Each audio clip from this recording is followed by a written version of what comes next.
Why did Brent Spiner have Loree McBride? There's an old saying, if it doesn't make sense, there's a buck in it.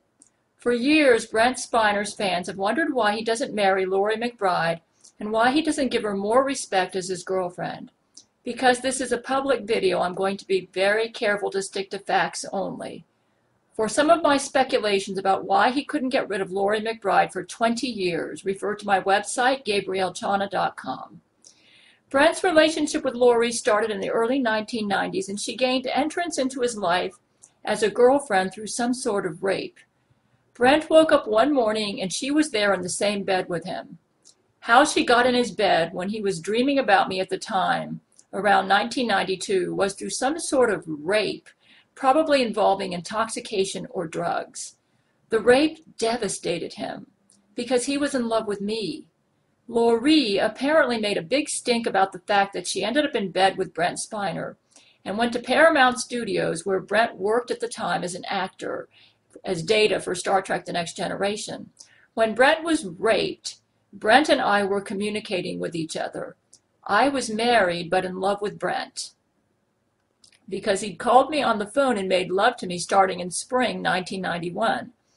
I turned him down for sex in 1991 because I had strong Christian convictions about adultery, but opted instead for a passionate long-distance friendship with him, tinged with a strong romance through my letters to him. Brent loved to hear from me and gave me lots of attention on the phone.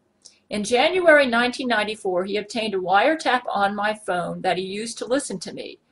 I dial my own number, get a blank on the phone, and talk to him this way. This lasted from 1994 to about 2000.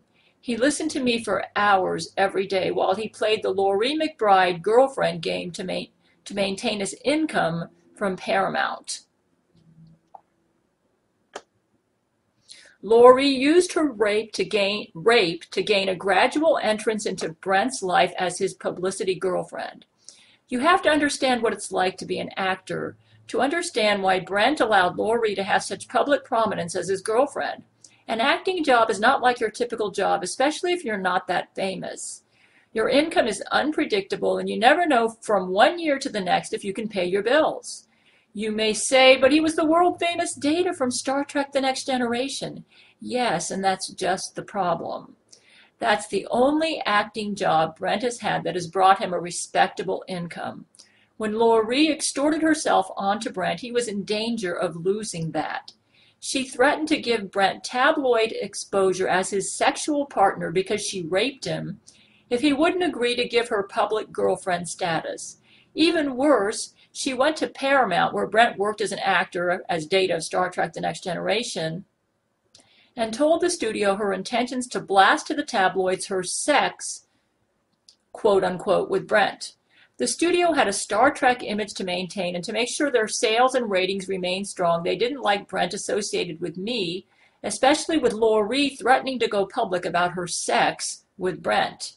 Because I was married and perceived as a Bible thumper, while married to a Bible thumper controlling husband, Paramount told Brent that if his relationship with me got leaked to the tabloids, it would be disastrous for his public image and could result in a loss of revenue for the studio. He would lose public support for his role as the very popular Data in Star Trek The Next Generation, with a possible drop in ratings for Star Trek The Next Generation. So I got a letter from the studio, January 1994, that Brent did not write or agree to, that claimed Brent never contacted me and that he had no desire for any type of relationship or communications with me. Paramount laid down the law with Brent. Either you play Loree McBride's game or you lose your job. We'll write you out of the show. We're making too much money and we're not going to blow it by your love life. We're going to write a new contract for you where you will agree to make Loree your girlfriend so that our Star Trek image won't be tarnished by your love for Gail Schuler, or you cannot earn any money associated with Star Trek, and that includes money you make from your convention appearances to fans.